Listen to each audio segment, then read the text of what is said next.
Hello everyone, welcome back to this channel लक्ष्य तक आपके साथ। डेली करंट अफेयर सेशन में आज हम डिस्कस करने वाले हैं बहुत ही महत्वपूर्ण क्वेश्चंस को, जो कि आपकी आगामी परीक्षा के लिए बहुत ही लाभदायक सिद्ध हो सकते हैं। तो वीडियो को स्किप मत करिएगा, लास्ट तक बने रहिए। जैसा कि हम लोग डेली करते हैं, करंट अफेयर्स के डिस्कशन के बाद हम लोग कुछ क्वेश्चंस की प्रैक्टिस करते हैं, जो कि किससे रिलेटेड होता है, मॉडर्न हिस्ट्री से, जो कि हमारे प्रीवियस ईयर्स के क्वेश्चंस होते हैं, बहुत ही इंपॉर्टेंट। तो उसको हम लोग डिस्कस करने वाले हैं। लास्ट में एक क्वेश्चन होगा जो कि आपके लिए होगा, उसका आंसर आपको कमेंट बॉक्स में देना है। तो चलिए आज का सेशन स्टार्ट करते हैं बिना लेट किए हुए। सेशन स्टार्ट करने से पहले गाइस, आप जिसने भी टेलीग्राम चैनल ज्वाइन नहीं किया है लक्ष्य तक आपके साथ नाम से ही, उसकी लिंक आपको डिस्क्रिप्शन बॉक्स में मिल जाएगी। जा करके वहाँ से लिंक लेकर के आप लोग उसको ज्वाइन कर लीजिए। इससे क्या होगा, ये जो पीडीएफ है वो हम वहाँ डेली शेयर कर देते हैं, वो आप वहाँ से जा करके कलेक्ट कर सकते हैं। सेकंड, आपको क्या बेनिफिट होगा उस चैनल को ज्वाइन करने से, ये कि वहाँ पर डेली हम लोग क्या करते हैं, कुछ क्वेश्चंस को शेयर करते हैं। इससे आपकी वहाँ प्रैक्टिस होती रहेगी, जो कि पॉलिटी, हिस्ट्री, इन्वायरमेंट, साइंस, सबसे रिलेटेड कुछ ना कुछ क्वेश्चन शेयर किया जाता है। तो वहाँ से आपकी प्रैक्टिस होती रहेगी। सेकंड, और भी जो यूपीएससी की तैयारी कर रहे हैं, पीसीएस की प्रिपरेशन कर रहे हैं, वो लोग जा कर के हमारा एक और चैनल है जोश यूपीएससी के नाम से, उसको जा कर के ज्वाइन कर सकते हैं। वहाँ आपको क्या करते हैं, एक दिन में लगभग 100 क्वेश्चंस की प्रैक्टिस कराई जाती है। लगभग 100 क्वेश्चन की प्रैक्टिस एक दिन में कराई जाती है, जिससे क्या होगा, आपकी प्रैक्टिस वहाँ पर बनती रहेगी। और वहाँ पे कुछ पीडीएफ्स भी, करंट मैगजीन, वो सब शेयर किया जाता है। जा करके आप उसको ज्वाइन कर लीजिए। हम सभी की लिंक क्या करेंगे, डिस्क्रिप्शन में डाल देंगे। उन दोनों की तो नहीं है अभी, उसको हम शेयर कर देंगे। आप वहाँ से जा करके उसको ज्वाइन कर सकते हैं। और जो हमसे इंस्टाग्राम पर जुड़ना चाहता है, उसकी भी लिंक डिस्क्रिप्शन में है, जा करके वहाँ से ले करके लिंक हमसे ज्वाइन कर सकता है। तो चलिए आज का सेशन स्टार्ट करते हैं और देखते हैं आज का पहला क्वेश्चन क्या कह रहे हैं। पहला क्वेश्चन है आज है, देश की सबसे बड़ी कुश्ती अकादमी किसके द्वारा स्थापित की जाएगी। देश की सबसे बड़ी कुश्ती अकादमी किसके द्वारा स्थापित की जाएगी। तो किसके द्वारा स्थापित की जा रही है, भारतीय रेलवे के द्वारा। तो रेल मंत्रालय ने क्या किया है, भारतीय रेल मंत्रालय ने भारतीय रेलवे, कहाँ पर की जा रही है ये भी देखना है, किशनगंज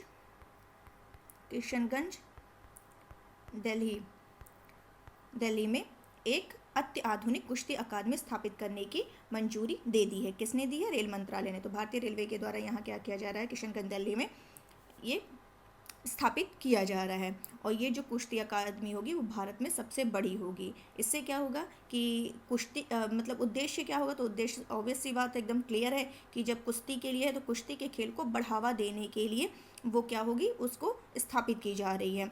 और ये जो होगी, जो अत्याधुनिक उन्नत प्रशिक्षण सुविधाओं से ये क्या होगी, अकादमी लैस होगी। तो ये आपको ध्यान रखना है।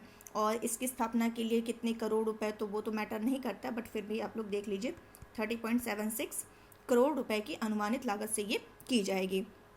तो ये आपको क्लियर हो गया होगा। देखा जाए तो भारत में जो अधिकांश पहलवान हैं वो भारतीय रेलवे से हैं। तो इसलिए क्या किया जाएगा, जो अकादमिक खिलाड़ी हैं उनको बेहतरीन खेल सुविधा मुहैया कराई जाएगी, ताकि आने वाले समय में जो उभरते हुए पहलवान हैं उनको चैंपियन बनने का मौका मिले। तो इसलिए ये किया जा रहा है, कुश्ती अकादमी स्थापित की जा रही है भारतीय रेलवे के द्वारा। और रेल मंत्री कौन है, ये तो कई बार बता चुके, आप लोग को पता होगा। तो उनका नाम है, रेल मंत्री जो हैं अश्विनी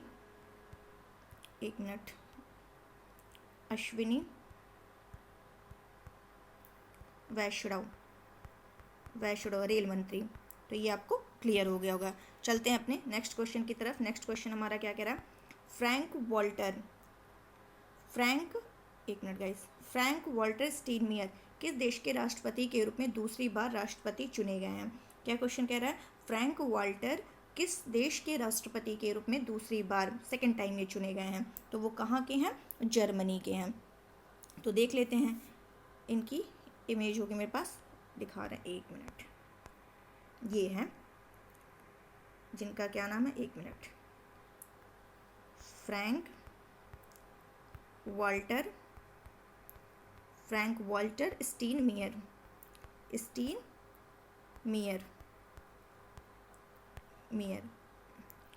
तो इन्हें क्या किया गया है, इनको सेकेंड टाइम चुना गया है। इनकी जो कार्यकाल होगी 5 ईयर, 5 साल के लिए दूसरी बार इनको चुना गया है और ये इनका अंतिम कार्यकाल भी है, ये भी आपको ध्यान रखना है। पहली बार इनको चुना गया था 2017 में इनको राष्ट्रपति के रूप में चुना गया था। देखा जाए तो जर्मनी के जो राष्ट्रपति होते हैं उनके पास जो कार्यकारी शक्ति होती है वो बहुत ही कम होती है, इनके पास जो कार्यकारी शक्ति है वो बहुत ही कम है। तो बस इनको क्या किया गया है, एक महत्वपूर्ण नैतिक अधिकार माना जाता है। क्या माना जाता है? एक महत्वपूर्ण नैतिक अधिकार मतलब सांकेतिक प्रमुख मात्र ये होते हैं, शक्ति इनके पास नहीं होती है। तब किसके पास होती है? तो जो शक्ति होती है मेन, वो जर्मनी के चांसलर के पास होती है। किसके पास होती है? जर्मनी के चांसलर के पास होती है। तो ये आपको क्लियर हो गया होगा। अब ये क्वेश्चन उठता है, तो जर्मनी के चांसलर फिर हैं कौन? जर्मनी के चांसलर तो देख लेते हैं कौन है। उनका नाम है, ये है ओलाफ स्कोल्ज। ओलाफ स्कोल्ज वहाँ के चांसलर हैं। अगर पूछा जाए कि लंबे समय तक कौन वहाँ का चांसलर था जर्मनी का, तो एंजेला मर्केल। तो ये इम्पॉर्टेंट है। और इस समय कौन है प्रेजेंट टाइम में? तो वो हैं ओलाफ स्कोल्ज। ये आपको क्लियर हो गया होगा। अगर जर्मनी की कैपिटल की बात करें, जर्मनी की, एक मिनट मैप में ही दिखा दे रहे हैं आपको।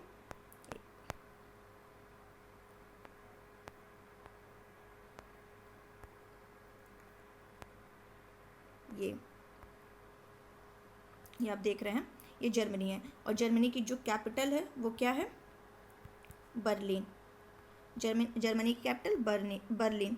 और यहाँ की जो मुद्रा है, करेंसी है, वो क्या है? यूरो है। तो ये भी आपको ध्यान रखना है। अगर बात करें जर्मनी की, तो जर्मनी ये आपको तो दिख ही रहा है, ये है जर्मनी। जर्मनी जो है ये मध्य यूरोप में स्थित है। कहाँ पर स्थित है? ये यूरोप है, तो इस मध्य यूरोप में स्थित है। तो ये ध्यान रखना, जर्मनी कहाँ स्थित है? मध्य यूरोप में। आप लोग अपने मैप में देखिएगा, ये आपको तभी आपको क्लियर होगा। इसकी सीमा जो है, जर्मनी की सीमा, तो लिख लीजिए आप लोग, बाल्टिक सागर और उत्तरी सागर। आप लोग देख रहे होंगे नॉर्थ सी और ये बाल्टिक सी। तो नॉर्थ सी और बाल्टिक सी से क्या है, इसकी सीमा लगी हुई है। और उत्तर में देखें, ये आप लिख लीजिए, इसकी सीमा जो है बाल्टिक सागर, उत्तरी सागर से। और उत्तर में देखा जाए, उत्तर में किससे टच कर रही है? डेनमार्क। उत्तर में डेनमार्क को। पूर्व की बात करें तो पूर्व में पोलैंड और चेक गणराज्य। दक्षिण की बात करें, दक्षिण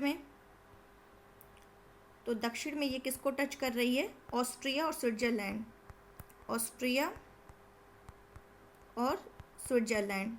ऑस्ट्रेलिया नहीं कहा है मैंने, ऑस्ट्रिया कहा है, और स्विट्जरलैंड।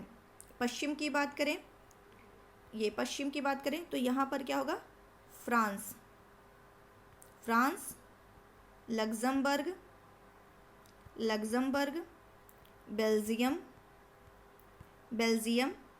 और नीदरलैंड। तो ये सब आप लोग अपने मैप में देखिएगा, वहाँ क्लियर हो जाएगा आपको सारी चीज़ें। और इसकी तो ये जो टच कर रही हैं, तो ये इसके सीमावर्ती देश हैं। तो क्वेश्चन पूछता भी है, तो पूछता है कि जर्मनी से कौन मतलब इसके सीमावर्ती देश कौन कौन से हैं? तो ऑस्ट्रिया, बेल्जियम, चेक गणराज्य, Denmark, France, Luxembourg, Netherlands, Poland, Switzerland, ये सब क्या हैं? इसके सीमावर्ती देश हैं। तो उम्मीद है आपको ये समझ में आ गया होगा। और कुछ और फैक्ट बता देते हैं हम। जर्मनी का जो रूर प्रदेश है, जर्मनी का पूछता है कि ये रूर क्षेत्र कहाँ से संबंधित है? तो कहाँ से संबंधित है? जर्मनी से। तो ये किसके लिए फेमस है रूर क्षेत्र? कोयला के लिए फेमस है। तो ये आपको ध्यान रखना है। चलते हैं अपने नेक्स्ट क्वेश्चन की तरफ। एक मिनट। तो इन्हीं से रिलेटेड मैंने आपको सब कुछ बता दिया। अब चलते हैं अपने नेक्स्ट क्वेश्चन की तरफ। थर्ड क्वेश्चन है हमारा, जो क्या है, 2022 में किसे टेबल टेनिस फेडरेशन ऑफ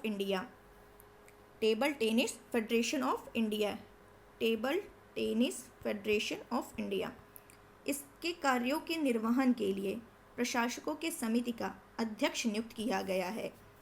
क्या क्वेश्चन कह रहा है, फिर से पढ़ते हैं कि TTFI के कार्य के निर्वहन के लिए प्रशासकों के समिति का अध्यक्ष नियुक्त किया गया है। किसे? तो किसे नियुक्त किया गया है? जैसा कि नाम आप लोग को दिख रहा होगा, गीता मित्तल। गीता मित्तल कौन है? देख लीजिए आप लोग, ये हैं जस्टिस गीता मित्तल को नियुक्त किया गया है। एक्चुअली क्या है कि टेनिस प्लेयर हैं, एक टेनिस प्लेयर, उनका नाम है मनिका बत्रा। मनिका बत्रा, इन्होंने शिकायत की है, आरोप लगाया है कि जो यहाँ के जो TTIF के राष्ट्रीय कोच हैं, उन्होंने क्या हुआ, जो मार्च 2021 में दोहा में ओलंपिक टूर्नामेंट हुआ था, ओलंपिक क्वालिफिकेशन टूर्नामेंट हुआ था, उसमें उन्होंने उनसे, मनिका बत्रा ने शिकायत की, उन कोच ने, यानी राष्ट्रीय कोच जो हैं, उन्होंने मुझ पर अपने प्रशिक्षु के खिलाफ, जो उनकी प्रशिक्षु थी, जिसको उन्होंने ट्रेन किया था, तो उसके खिलाफ मैच गंवाने का दबाव बनाया था, ताकि उनकी जो प्रशिक्षु है वो ओलंपिक के लिए क्या करे, क्वालिफाई कर सके। तो इन्होंने ये आरोप लगाया है, शिकायत की है अपने, मतलब वो राष्ट्रीय कोच के खिलाफ। तो उन्होंने इसको इसलिए किया है कि मतलब उन्होंने कहा है कि मुझसे क्या किया गया है, मुझसे मैच फिक्सिंग के लिए कहा गया। कौन? राष्ट्रीय कोच ने उनसे क्या कहा? मैच फिक्सिंग के लिए कहा। तो ये आपको ध्यान मतलब ये आपको समझ में आ गया होगा। तो ये जो मतलब, एक मिनट, ये मैंने आपको बता दिया। और वो टेनिस प्लेयर का नाम है, ये ध्यान रखना, मनिका बत्रा। तो ये जो सुश्री मनिका बत्रा बनाम किसके उसमें हुआ है? Table tennis federation of India. Manika Batra बनाम table tennis federation of India, through the president और अन्य लोग थे। तो ये आपको ध्यान रखना है। तो इन्होंने शिकायत की और उसी के उसमें क्या किया गया है, जो ये एकल न्याय, मतलब क्या नाम है इनका, एकल न्यायाधीश न्यायमूर्ति रेखा पल्ली ने क्या किया है, संघ के मामलों को चलाने के लिए प्रशासकों की एक 3 सदस्यीय समिति नियुक्त की। किसने नियुक्त की है? एकल न्यायाधीश न्यायमूर्ति जो हैं रेखा, ये भी आपको ध्यान रखना है, रेखा पल्ली। इन्होंने क्या किया कि वो जो संघ है उसको चलाने के लिए, उस मामलों को चलाने के लिए, संघ के मामलों को चलाने के लिए प्रशासकों की एक 3 सदस्यीय समिति, मतलब जो एक समिति गठित की उसमें 3 सदस्य हैं, उसकी नियुक्त करती हैं, समिति की नियुक्त की जाती है, जिसमें क्या होगा, और ये तब तक जब तक कि केंद्र सरकार या एक स्वतंत्र समिति द्वारा इसके मामलों की गहन जांच नहीं की जाती, तब तक के लिए इसकी नियुक्ति की गई है। और इस समिति का नेतृत्व जो है इसमें कौन कर रहा है? एक तो जस्टिस गीता मित्तल हो गई, ये दिल्ली हाई कोर्ट के पूर्व मुख्य न्यायाधीश हैं, और सेवानिवृत्त रिटायर्ड न्यायमूर्ति गीता मित्तल करेंगी। नेतृत्व कौन कर रही हैं? COA, इसका जो नेतृत्व कौन कर रहा है? तो गीता मित्तल कर रही हैं। ये आपको क्लियर हो गया होगा। और इसमें 2 लोग कौन है? एक वरिष्ठ अधिवक्ता चेतन मित्तल हैं और एक हैं पूर्व एथलीट GD मुदगल। तो ये 3 सदस्य इसमें हैं, जिसका नेतृत्व कौन कर रही है? गीता मित्तल। ये आपको क्लियर हो गया होगा। चलते हैं अपने नेक्स्ट क्वेश्चन की तरफ। एक मिनट, एक मित्तल से ही रिलेटेड एक क्वेश्चन और मेरे माइंड में आ रहा है, वो भी आप लोग देख लीजिए। ONGC की पहली महिला निदेशक, उनका क्या नाम है? अलका मित्तल। ONGC की पहली महिला निदेशक, ये भी नोट कर लीजिए आप लोग। नेक्स्ट क्वेश्चन पर चलते हैं। 4 नंबर का क्वेश्चन क्या कह रहा है? केंद्र सरकार ने, बहुत इंपॉर्टेंट क्वेश्चन है, केंद्र सरकार ने 13 फरवरी 2022 को पुलिस बलों के आधुनिकीकरण योजना, क्या क्वेश्चन कह रहा है? पुलिस बलों के आधुनिकीकरण योजना MPF स्कीम, इसको कब तक जारी रखने की मंजूरी दी है? तो कब तक ये जो MPF है, इसका अगर इंग्लिश में कहें तो क्या होगा? एक मिनट, लिख दे रहे हैं।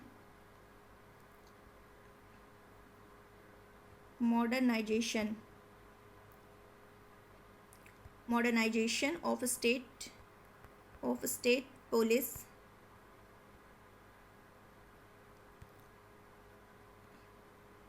फोर्सेस, फोर्सेस स्कीम, CES है लास्ट में, एक minute, forces, modernisation of state police forces. तो ये स्कीम को क्या हुआ है 2021-22 से, 13 फरवरी 22 लिखा है, तो 2021-22 से क्या कर, कब तक इसका विस्तार किया गया है, 2025-26 तक, 2025-26 तक इसको विस्तार करने की मंजूरी दी गई, मतलब 5 वर्ष के लिए। और 5 वर्षों के लिए जो इसमें परिव्यय मतलब मंजूरी दी गई, कितना परिव्यय होगा, वित्तीय परिव्यय होगा, तो वो है 26,275 करोड़ रुपए, 26,275 करोड़ रुपए इस पे परिव्यय होगा। और ये योजना जो है किसके द्वारा कार्यान्वित की जा रही है, तो ये योजना जो है ये कब स्टार्ट हुई थी, ये तो अभी हुआ है कि विस्तार किया गया है। ये योजना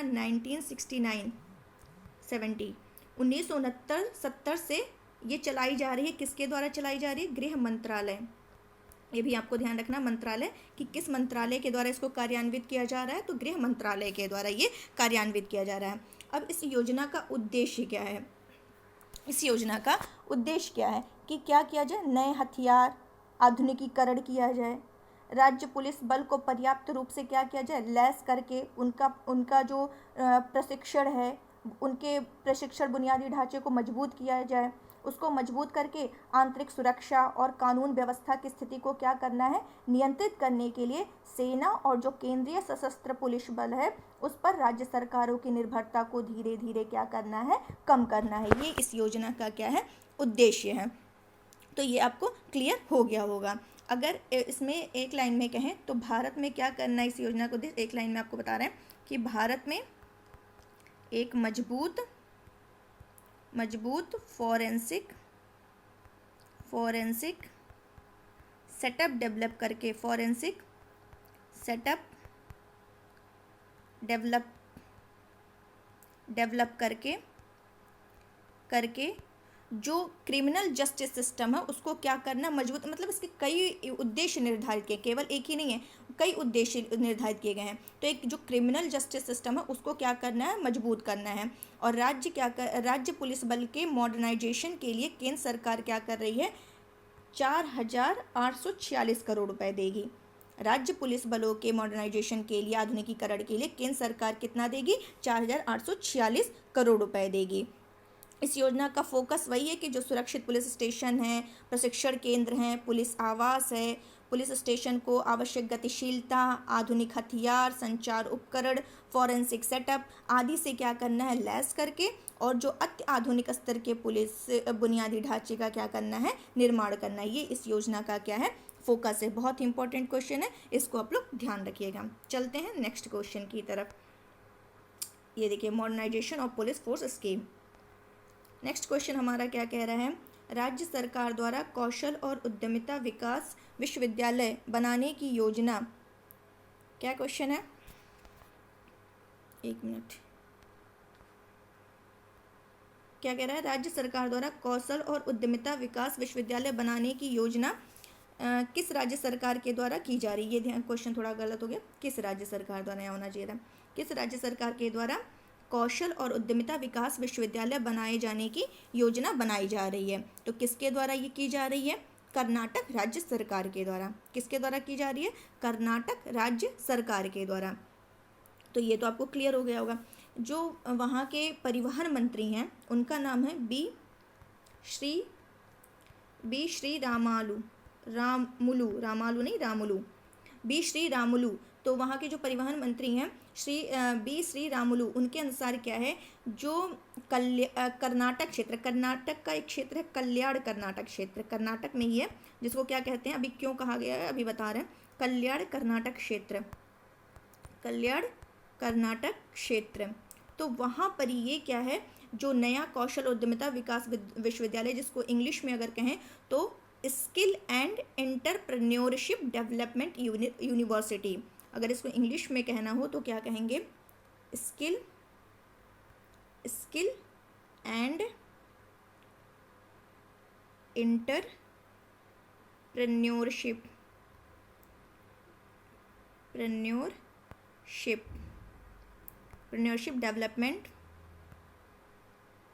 डेवलपमेंट यूनिवर्सिटी यूनिवर्सिटी, तो इसकी योजना बनाई जा रही है। ये आपको क्लियर हो गया होगा।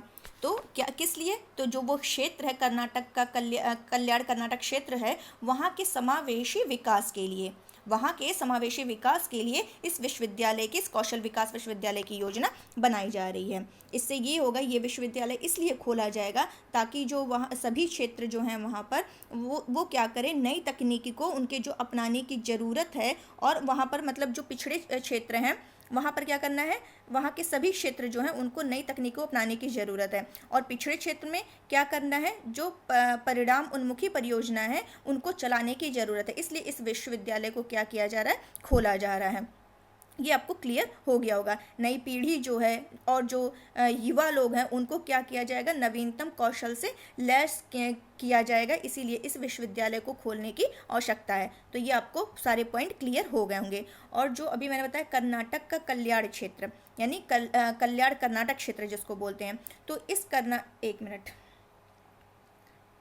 कल्याण कर्नाटक क्षेत्र, कर्नाटक क्षेत्र, तो इस कल्याण कर्नाटक क्षेत्र को क्या था, पहले हैदराबाद कर्नाटक, हैदराबाद कर्नाटक के पहले ये, अब क्या है, इसको क्या कहा जाता है, कल्याण कर्नाटक क्षेत्र, और इसको पहले क्या कहते थे, हैदराबाद कर्नाटक क्षेत्र के रूप में जानते थे। और ये क्षेत्र जो है कर्नाटक में है, जो निजाम और ब्रिटिश भारत के मद्रास प्रेसिडेंसी थे उनके द्वारा शासित हैदराबाद साम्राज्य का ये क्या था, हिस्सा था। किसका हिस्सा था, निजाम और ब्रिटिश भारत के मद्रास प्रेसिडेंसी द्वारा शासित हैदराबाद साम्राज्य का ये क्या था, एक हिस्सा था। इसमें जो है हैदराबाद राज्य का देखा जाए तो बीदर, रायचूर, यादगीर, कलबुर्गी, कोप्पल क्षेत्र और मद्रास प्रांत का बेल्लारी, विजयनगर, ये सब शामिल थे, जो अब किस में शामिल है, कर्नाटक राज्य में मौजूद है। तो ये आपको क्लियर हो गया होगा। यह जो क्षेत्र है, यह क्षेत्र जो है भारत का दूसरा सबसे बड़ा शुष्क क्षेत्र है। और इस क्षेत्र का अगर बात करें सबसे बड़ा शहर कौन सा है, तो अभी मैंने नाम लिया था कलबुर्गी, तो कलबुर्गी जो है इस क्षेत्र का सबसे बड़ा शहर है। तो ये आपको क्लियर हो गया होगा। 1948 में हैदराबाद राज्य को क्या किया गया था, आधिकारिक तौर पर भारत में मिला दिया गया। तो इसका जो कुछ हिस्सा था उसको कर्नाटक राज्य में शामिल कर लिया गया। हैदराबाद कर्नाटक क्षेत्र को आधिकारिक तौर पर क्या किया गया, 2019 में कल्याण कर्नाटक के रूप में नामित किया गया था। 2019 में हैदराबाद कर्नाटक क्षेत्र को आधिकारिक तौर पर क्या किया गया, 2019 में कल्याण कर्नाटक क्षेत्र के रूप में नामित किया गया। तो ये आपको क्लियर हो गए होंगे, जितने भी पॉइंट थे मैंने आपको इससे रिलेटेड बता दिए हैं। और अभी कर्नाटक से ही संबंधित एक क्या नाम था, शास्त्रीय गायक थे जिनका नाम था पंडित भीमसेन जोशी, उनकी क्या हुई, डेथ हुई। ये कहाँ के थे, कर्नाटक से ही थे। वो किस घराने से, हिंदुस्तानी शास्त्रीय संगीत बिरादरी के मतलब किराना घराने के तहत वो उनका नाम आता है। तो ये आपको ध्यान रखना है। अभी ही रिसेंटली डेथ हुई थी, तो इसलिए रिसेंटली नहीं, 2011 में, सॉरी 2011 में, बिरजू महाराज का मुझे ध्यान आ रहा था, 2011 में इनका क्या हुआ था। और इन्होंने क्या नाम है, पद्मश्री, पद्म भूषण, भारत रत्न, बहुत सारे सम्मान इनको मिले थे 2011 में। तो ये ध्यान रखना है कि जो पंडित भीमसेन जोशी हैं, ये ध्यान रखना कि ये कहाँ के थे, यहीं के थे, पंडित भीमसेन जोशी, हिंदुस्तानी शास्त्रीय संगीत, ये ध्यान रखना है। और किराना घराने के तहत इन्होंने अभ्यास किया था। तो ये क्लियर हो गया होगा।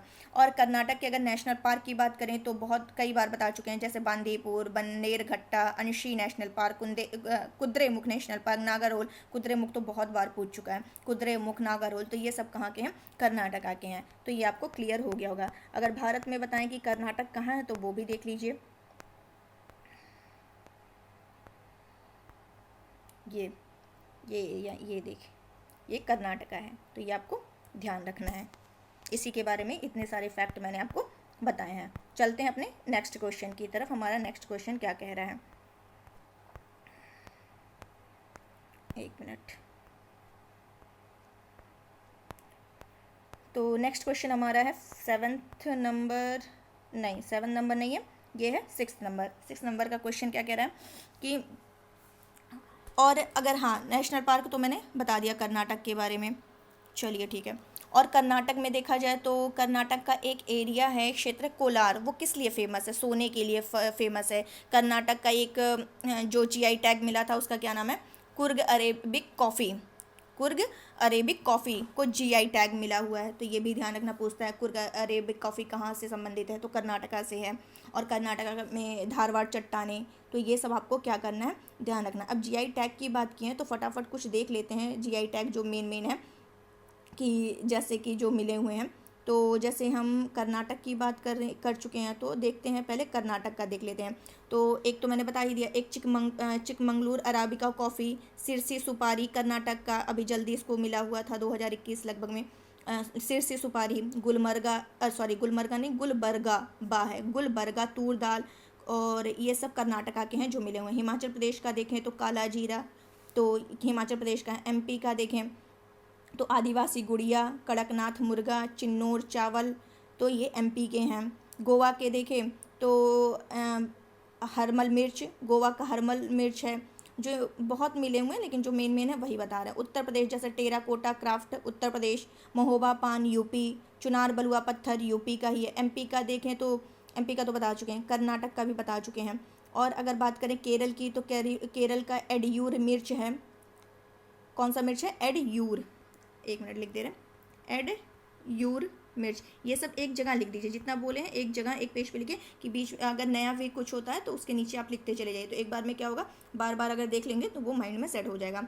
और एक वायनाड रोबस्टा कॉफ़ी केरल का है, वायनाड रोबस्टा कॉफ़ी यहीं का है। तिरूर पान कहाँ का है, महोबा पान यूपी का है, तिरूर पान जो है ये केरल का है, जिसको जीआई टैग मिल चुका है। मरयूर गुड़ भी है, इडक्की जिसको कहते हैं केरल में ही मिला हुआ है। पश्चिम बंगाल का देखें तो फाजिल आम पश्चिम बंगाल के जीआई टैग मिला। सुंदरबन का शहद भी पश्चिम बंगाल का है, जिसको जीआई टैग मिला है। सरभजा और सरपुरिया एक मिठाई है जो पश्चिम बंगाल की मिली है जीआई टैग, तो ये आपको ध्यान रखना है। और बिहार का देखें तो शाही लीची, जर्दालू आम, कतरनी चावल, मधुबनी पेंटिंग, मखाना, मगही पान, ये सब बिहार के हैं जो कि फेमस है, जीआई टैग मिला हुआ है। तमिलनाडु का कन्याकुमारी लौंग, और कांडगी साड़ी है, और क्या कहें उसको, मिट्टी के खिलौने बिलाचेरी का है, तो वहाँ इरोड हल्दी यहीं का है, डिंडीगुल साड़ी यहीं का है। तो ये सब कहाँ के हैं, तमिलनाडु के हैं, जो कि आपको ध्यान रखना है। अगर मणिपुर की बात करें तो हाथी मिर्च, चाखाओ क्या है, एक प्रकार का काला चावल, एक किसी एग्जाम में पूछा है, मुझे ध्यान नहीं आ रहा, बट काला चावल चाखाओ कहीं पूछा हुआ है, तो ये भी इंपॉर्टेंट है। तामेंगलोंग संतरा मणिपुर का है, ये भी इंपॉर्टेंट है, ध्यान रखिएगा। तो ये सब क्या है, जीआई टैग है जो कि इंपॉर्टेंट है। और महाराष्ट्र का क्या है, वाडा कोलम चावल है जिसको जीआई टैग मिला है। अलीबाग सफ़ेद प्याज है, ये महाराष्ट्र का ही है। हापुस आम है, पालघर चीकू है, सांगली हल्दी है, अल्फांसो आम, तो ये महाराष्ट्र के हैं, तो ये भी इम्पॉर्टेंट है। तो ये आपको इरोड हल्दी तमिलनाडु का है जो कि ऑलरेडी बता चुके हैं। कुल्लू शॉल हिमाचल प्रदेश का है। वारंगल की दरी तेलंगाना की है। सिल्क साड़ी तमिलनाडु की है। बनारसी साड़ी बनारस की है। और बोसा सोल चावल असम का है। तो ये सब आपको क्या करना है, ध्यान रखना है। चलिए अब अपने नेक्स्ट क्वेश्चन की तरफ चलते हैं, बहुत बता दिया इतना। क्या कह रहा है कि 11 फरवरी 2022 को किस राज्य सरकार ने कैंसर की रोकथाम के लिए होप एक्सप्रेस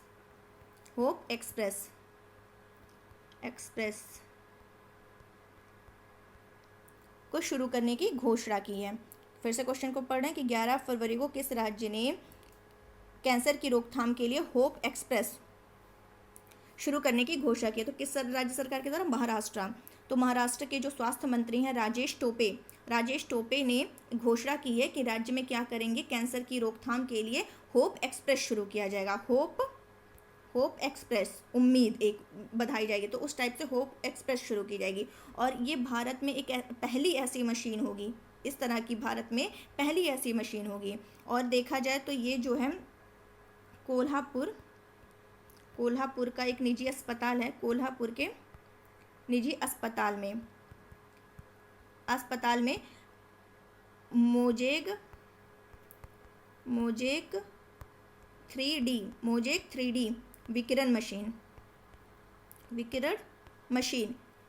मशीन, तो ये मतलब वहाँ पर क्या किया जाएगा, कोल्हापुर का एक निजी हॉस्पिटल है, वहाँ पर ये मशीन स्थापित किया जा रहा है। और ये जो मतलब जो वहाँ के स्वास्थ्य मंत्री थे राजेश टोपे, उन्होंने कहा कि हर ज़िले में हम क्या करेंगे, महाराष्ट्र के हर ज़िले में होप एक्सप्रेस शुरू करेंगे, ये हर ज़िले में वहाँ पर उन्होंने बोला। और उन्होंने क्या कहा कि जो गढ़िंगलाज का हट्टर की हॉस्पिटल है, वहाँ पर वो एक ऑनलाइन उद्घाटन भी कर रहे हैं उस हॉस्पिटल में। किस चीज़ का मतलब उद्घाटन कर रहे हैं, तो उसका नाम है ऑनको प्राइम कैंसर सेंटर। अगर पूछ ले कि ये कहाँ पर हुआ तो ये भी महाराष्ट्र से ही रिलेटेड है। तो कहाँ पर, ओनको ओनको prime ओनको prime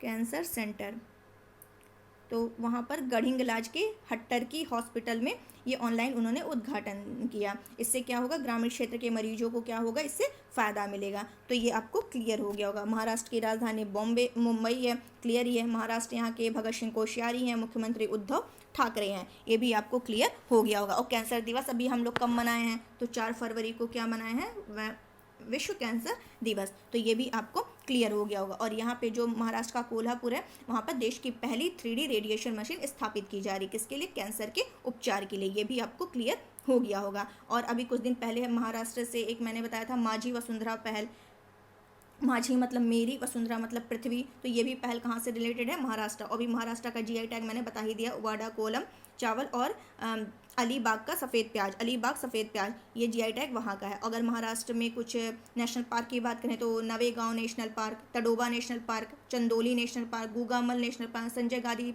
national park, Pench national park, ये सब कहाँ के हैं, महाराष्ट्र के हैं। ये भी आपको ध्यान रखना है। तो बहुत ही इंपॉर्टेंट क्वेश्चन है जो मैंने डिस्कस किया, और सारे फैक्ट इंपॉर्टेंट है, तो ये ध्यान रखिएगा। नेक्स्ट क्या है, अंतर्राष्ट्रीय फिल्म महोत्सव का कौन सा संस्करण 29 मई से 4 जून 2022 तक आयोजित किया जाएगा। तो ये क्वेश्चन क्या कहा है, एक मिनट थोड़ा इसको स्मॉल कर लो बस। अंतर्राष्ट्रीय फिल्म महोत्सव का कौन सा संस्करण, यहाँ क्वेश्चन क्या कह रहा है, कौन सा संस्करण। तो इस बार का जो संस्करण है वो किस नंबर का, 17वां संस्करण। ये 29 मई से 4 जून, 29 मई से कब तक ये चलेगा, 29 मई से लेकर के 4 जून 2022 तक ये आयोजित किया जा रहा है। और ये जो है वृत्त चित्र, लघु कथा, एनिमेशन फिल्म के लिए ये जो है मुंबई अंतर्राष्ट्रीय फिल्म महोत्सव, कौन सा फिल्म महोत्सव, मुंबई अंतर्राष्ट्रीय फिल्म महोत्सव। यहाँ आप देख रहे होंगे, यहाँ लिखा होगा 17th Mumbai international film festival 2022। तो इसका 17वां संस्करण है, जो कि 29 मई से 4 जून तक ये मुंबई का एक डिवीज़न, मुंबई के फिल्म डिवीज़न परिसर में ये किया जा रहा है। तो ये आपको क्लियर हो गया होगा, कहाँ पर, मुंबई, ये भी ध्यान रखना, मुंबई में अंतर्राष्ट्रीय फिल्म महोत्सव मुंबई। तो ये आपको क्लियर हो गया होगा। और अगर देखा जाए तो इस महोत्सव की जो सर्वश्रेष्ठ डॉक्यूमेंट्री है उसको क्या मिलेगा, स्वर्ण शंख मिलेगा और 10 लाख का नगद पुरस्कार दिया जाएगा। जो डॉक्यूमेंट्री होगी उसको स्वर्ण शंख और 10 लाख का नगद पुरस्कार दिया जाएगा, जो कि सर्वश्रेष्ठ डॉक्यूमेंट्री होगी। और ये जो है इस बार का ये क्या नाम है, ये जो फिल्म महोत्सव है ऑलरेडी ये बहुत ही ज़्यादा इंपॉर्टेंट हो जा रहा है। क्यों हो जा रहा है, दक्षिण एशिया का सबसे बड़ा महोत्सव है। पहला तो ये आपको देखना है क्यों महत्वपूर्ण हो जा रहा है, क्योंकि ये आज़ादी का अमृत महोत्सव इस बार है। जो भारत है अपना 75वीं वर्षगांठ, 75वीं स्वतंत्रता का वर्षगांठ मना रहा है। तो उस आज़ादी के अमृत महोत्सव के कारण ये और भी ज़्यादा इम्पोर्टेंट हो जा रहा है, महत्वपूर्ण हो जा रहा है। तो इसी के लिए क्या किया गया है कि ये जो संस्करण है, मतलब भारत @75, एक मिनट लिख दे रहे हैं, भारत @75 इस विषय पर क्या किया जा रहा है, सर्वश्रेष्ठ लघु फिल्म के लिए विशेष पुरस्कार की स्थापना की गई है। और यह कार्यक्रम जो है ये 1990 से महाराष्ट्र सरकार के समर्थन से फिल्म प्रभाग, सूचना और प्रसारण मंत्रालय द्वारा आयोजित किया जाता है। किसके द्वारा आयोजित किया जाता है, फिल्म प्रभाग, सूचना और प्रसारण मंत्रालय द्वारा ये आयोजित किया जा रहा है 1990 से लेकर 1990 यानी 1990 से लेकर के तभी से ये मतलब स्टार्ट किया जा रहा है। तो ये आपको क्लियर हो गया होगा। चलते हैं अब अपने नेक्स्ट क्वेश्चन की तरफ कि हमारा नेक्स्ट क्वेश्चन क्या कह रहा है। एक मिनट, नेक्स्ट क्वेश्चन हमारा है कि आज टाइपिंग में इतनी मिस्टेक हो गई है, एक मिनट, यहाँ पर होना चाहिए, यहाँ लिख दे रहे हैं इलेक्ट्रॉनिक्स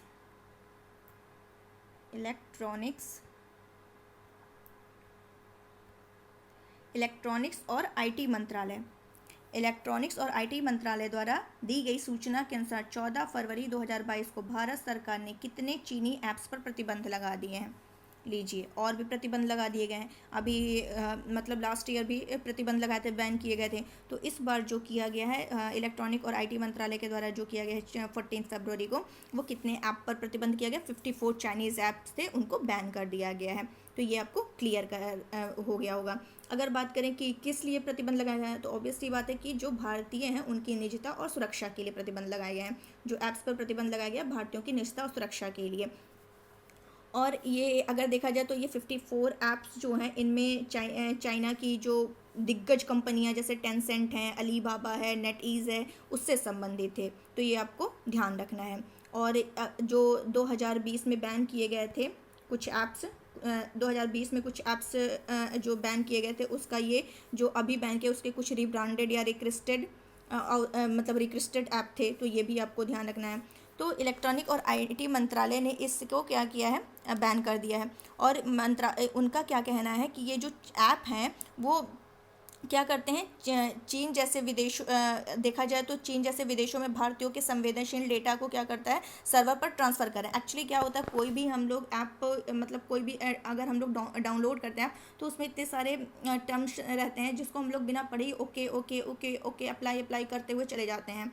तो इससे क्या होता है, बहुत सारे डेटाज जो होते हैं वो वहाँ पे मतलब विदेशों में भारतीयों का जो डेटा होता है वो वहाँ पर उन सर्वर पर ट्रांसफ़र कर लिए जाते हैं। तो इसी को मतलब उनकी भारतीयों की निजता और सुरक्षा पर ध्यान में रखते हुए इन ऐप पर क्या कर दिया गया है, प्रतिबंध लगा दिया गया है।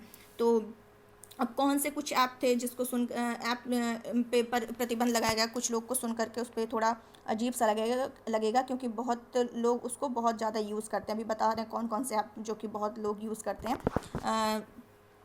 तो अभी बता रहे हैं, देख लीजिएगा। और अभी ये जो मतलब बैन किया गया है, ये ध्यान रखना है कि किस अधिनियम के तहत। तो जो सूचना प्रौद्योगिकी अधिनियम है 2000, सूचना प्रौद्योगिकी अधिनियम 2000 की धारा, ये इंपॉर्टेंट है, ये आपको ध्यान रखना है। ये जो लाइन बता रहे हैं कि सूचना प्रौद्योगिकी अधिनियम 2000 की धारा 69A के तहत, 69A के तहत इन पर क्या किया गया है, बैन किया गया है, बैन लगाया गया है। और देखा जाए तो जून 2020 से भारत सरकार अभी तक कितने 224 प्लस यानी 224 से अधिक इन ऐप्स पर, चाइनीज़ ऐप्स पर प्रतिबंध लगा चुकी है। पहली बार जो ऐप पर प्रतिबंध लगाया था 59 ऐप्स पर प्रतिबंध लगाया था। तो ये सब आपको ध्यान रखना है। इसमें मेन तो सबसे बड़ा जो था टिकटॉक, जो कि एकदम मशहूर था उस टाइम, तो वो किया गया है, तो उस पर लगाया गया था। अब इस समय जो 54 चीन ऐप्स में थे, सबसे ज़्यादा जो सब लोग क्या इस समय डाउनलोड कर लेते हैं, क्या नाम है उसका, अरे sweet selfie HD, beauty camera और पता नहीं क्या इस टाइप से ऐसे ही बहुत सारे कैमराज हैं जो कि आए हैं कि उसमें बहुत ही क्लीन कर देता है, क्लियर कर देता है फेस को। तो वो सारे हैं बहुत ही, तो इन सब पर प्रतिबंध लगा दिया गया है। तो अभी इसको क्या किया गया है, जो प्ले स्टोर से वहाँ से क्या होगा, सारे गायब कर दिए जाएंगे। चलते हैं नेक्स्ट क्वेश्चन की तरफ। हमारा नेक्स्ट क्वेश्चन क्या कह रहा है ये देख लेते हैं। वो एक्ट आपको ध्यान रखना, IT एक्ट 2000 की धारा 69A के द्वारा इस पर बैन लगाया गया है। नेक्स्ट क्वेश्चन चलते हैं।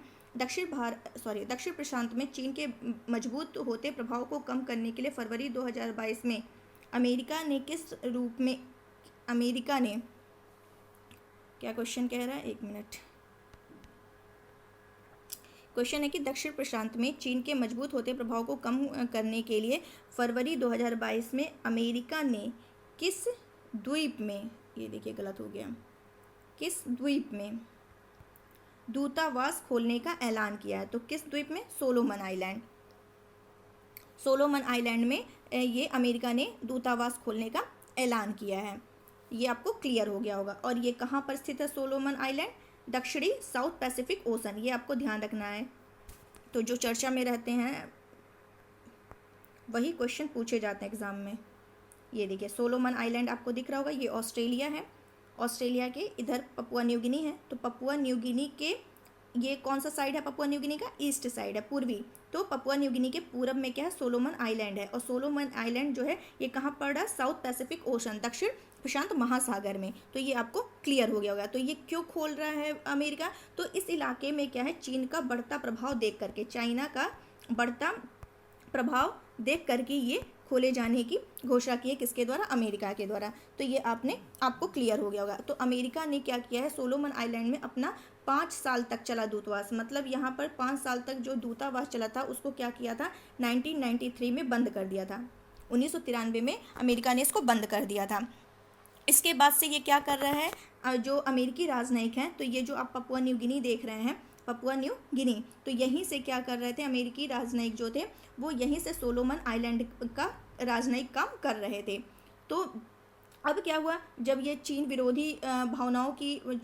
विरोधी भावनाएं देख करके ये क्या कर रहा है, अमेरिका यहाँ पर अब क्या कर रहा है,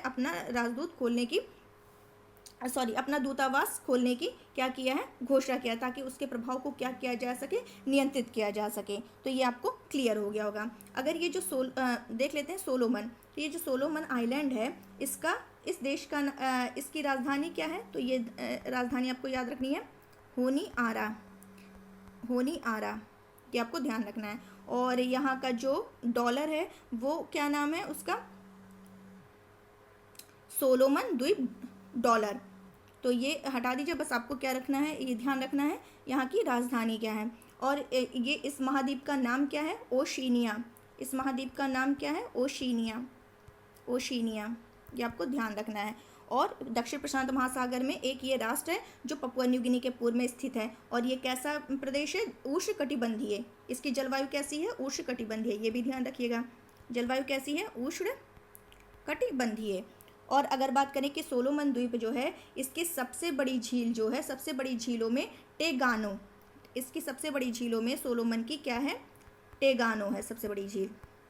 और इसका जो सबसे ऊंचा पर्वत है वो है इसका सबसे ऊंचा पर्वत क्या है, माउंट पापामानासू, इसका क्या है, ऊंचा पर्वत है, जो कैसा है, एक ज्वालामुखी पर्वत ये है, ज्वालामुखी पर्वत है, ये भी आपको ध्यान रखना है। और इसकी सबसे लंबी नदी की बात करें तो वो कौन सी है, लुंगा नदी है। तो इससे रिलेटेड जितने भी फैक्ट बनने वाले थे मैंने आपको बता दिए हैं। चलते हैं फटाफट नेक्स्ट क्वेश्चन की तरफ। कृषि और प्रसंस्कृत खाद्य उत्पाद निर्यात विकास प्राधिकरण अपीडा ने 13 फरवरी 2022 को अपना कौन सा स्थापना दिवस मनाया है।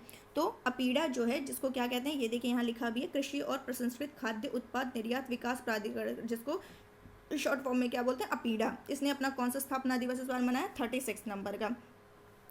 तो ये क्या किया है, अपीडा ने क्या किया है, अपना जो कृषि निर्यात है उसको बहुत ज़्यादा बढ़ाया हुआ है। मतलब 1986 में क्या हुआ था, 1986 में इसने 60 करोड़ डॉलर के निर्यात से इसने क्या किया, 2020-21 में कितना पहुंचा दिया, 20 अरब 67 करोड़ डॉलर तक पहुंचा दिया। तो ये आपको ध्यान रखना है। तो इसका जो अभी जो मौजूदा वित्त वर्ष है, इसमें अपीडा को लक्ष्य कितना दिया गया है, कितना निर्यात करने का लक्ष्य दिया गया है, 23 अरब 70 करोड़ डॉलर का निर्यात करने का लक्ष्य दिया गया है, जिसमें से अभी ही इसने जनवरी 2022 तक इसने 70% तक का अपना लक्ष्य हासिल कर लिया, इससे ज़्यादा हिस्सा हासिल कर लिया, जितना अभी दिया गया था उसका 70% इसने पूरा कर लिया है। तो ये भी आपको ध्यान रखना है। अपीडा के अध्यक्ष की बात करें तो वो क्या नाम है उनका, देख लेते हैं, डॉक्टर एम अंगमुथु, ये आपको ध्यान रखना है। तो चलते हैं अपने नेक्स्ट क्वेश्चन की तरफ। भांग की खेती को खत्म करने के लिए किस राज्य ने ऑपरेशन परिवर्तन शुरू किया है। तो किस राज्य ने शुरू किया, आंध्र प्रदेश।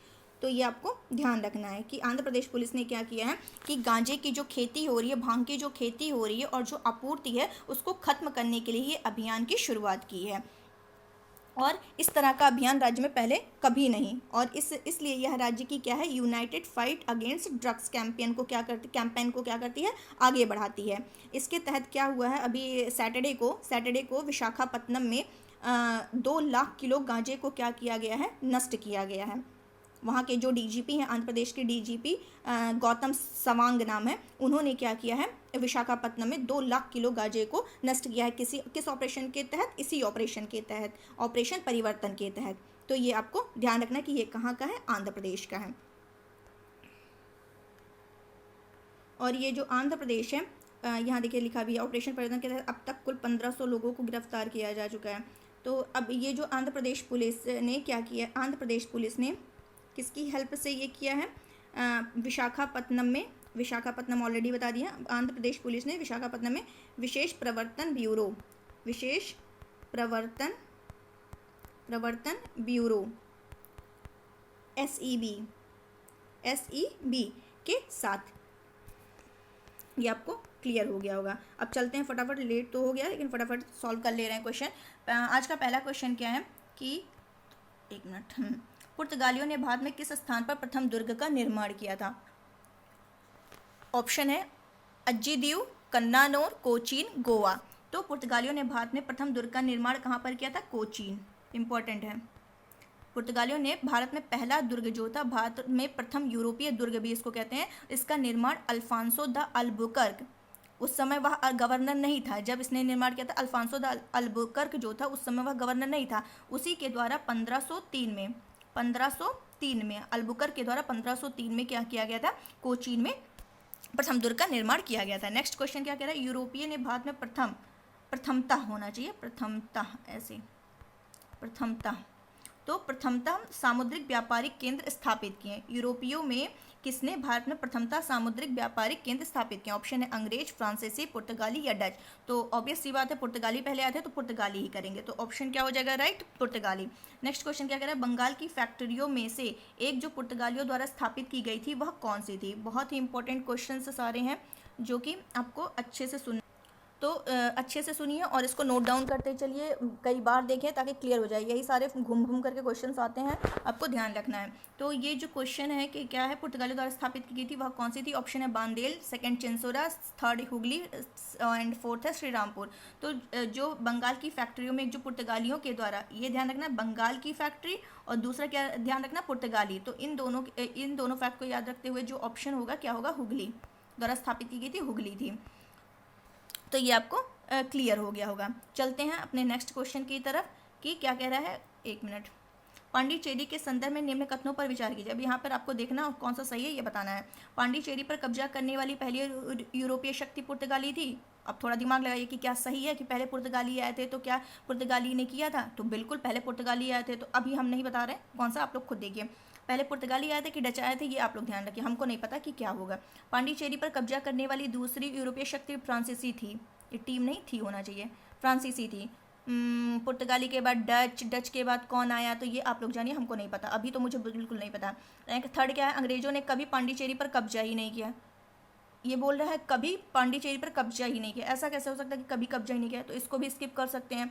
और पांडिचेरी पर कब्जा करें, जब पहला ये तो पता है कि पहले पुर्तगाली आए थे, तो पहले कौन होंगे?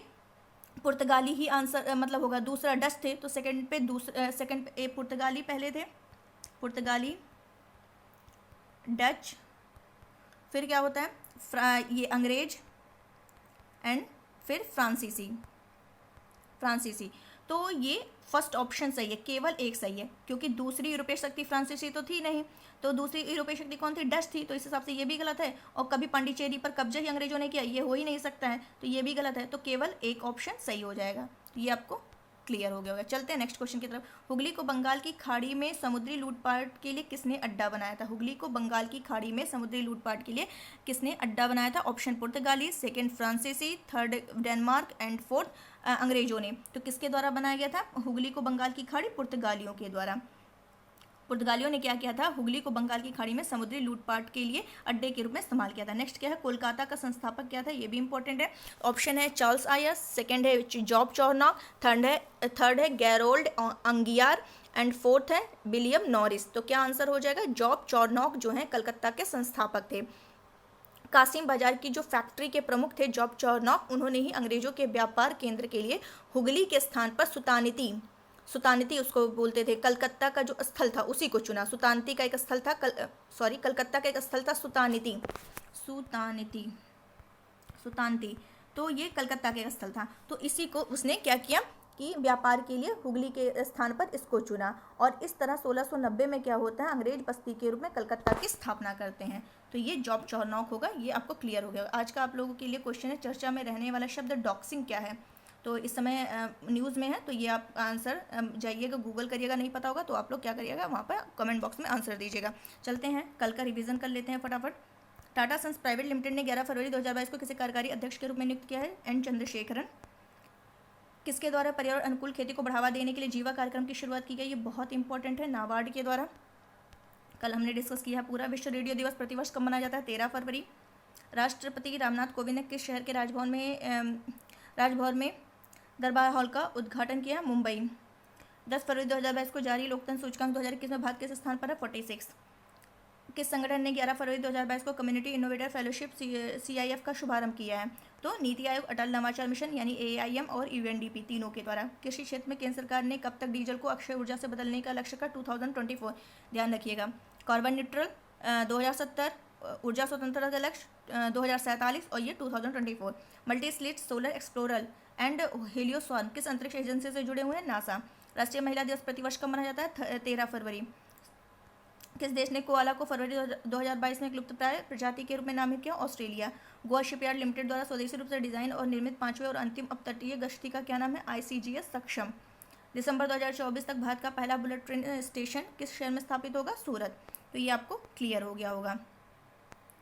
तो चलिए आज के लिए बस इतना ही। ये देखिए, चीन को चुनौती देने के लिए सोलोमन द्वीप में दूतावास खोलेगा अमेरिका। मैंने सोलोमन आइलैंड दिखाई दिया है, जर्मनी दिखाई दिया था, ये जर्मनी यहाँ पर जो मैंने बताया यहाँ से आप लोग जा कर के देख सकते हैं। ये तो सब कुछ मैंने डिस्कस कर लिया, अब कुछ बचा नहीं है। तो उम्मीद है आपको ये सेशन समझ में आया होगा, पसंद भी आया होगा। अगर समझ पसंद दोनों आया हो तो प्लीज़ इसको लाइक करिए, शेयर करिए, सब्सक्राइब करिए। जो नए देख रहे हैं वो प्लीज़ सब्सक्राइब करना ना भूलें और ज़्यादा से ज़्यादा अपने दोस्तों के साथ इसको शेयर करिए। बाकी कल फिर मिलते हैं नए नए क्वेश्चंस के साथ। आज के लिए बस इतना ही। Thank you so much.